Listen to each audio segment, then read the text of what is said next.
I was not aware of this going on. Senator Mark Mullet of Issaquah is demanding answers from a real estate company that's signing homeowners to decades-long list and sell contracts for as little as $500. When you saw the story, what went through your minds when you saw it? Looks pretty dodgy to me, was my first initial response. Last month, we told you the story of Linda Haskell of Everett. She was in need of cash and signed up with a company called Home Options last December. The deal? The company would give her $1,300 in turn. Home Options would have the exclusive rights to list and sell the home for 40 years. I didn't read all the way through it, and that's my mistake probably. And sometimes I think when people are at their, there's a dire strait in anyone, no matter what, it can happen, unfortunately. And to get out of the deal, she'd have to pay 3% of her home's value, which in Linda's case would be estimated at more than $19,000. What were your first thoughts when you saw it? It's worrisome, for sure. It definitely is something that people need to be aware of. I'm glad you're bringing this to light. Rachel Memedegich is the president of Seattle King County Realtors. No, it is a business model that's out there. It's not one we employ or anyone in the realtor organization employs. I think it's just important to make sure that you understand what you're signing up for.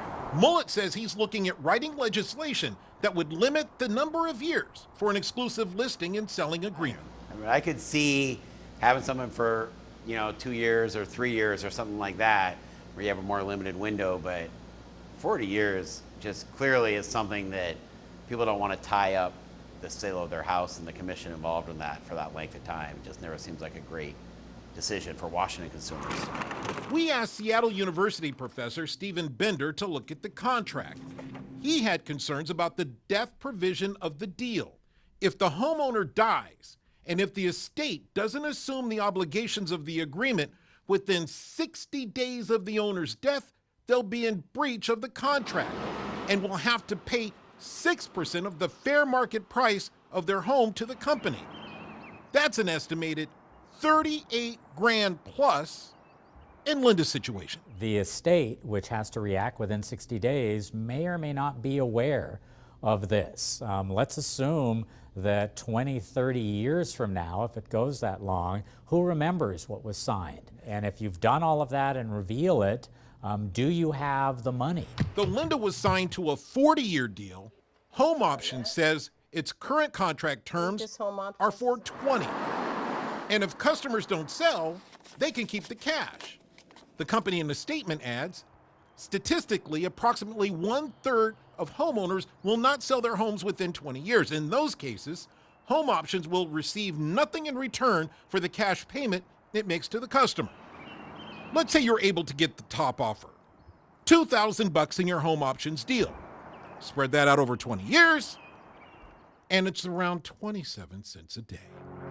And for Linda's 40-year deal, at $1,300, that comes out to around 9 cents a day. It would be nice to invite. Mullet says he will invite executives from Home Options to a public hearing to hear what they have to say about their business practices. And we'll see if they're willing to show up in the open public hearing and explain themselves.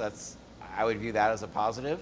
And if they decline that offer, well then I think our alarm bells are probably further raised.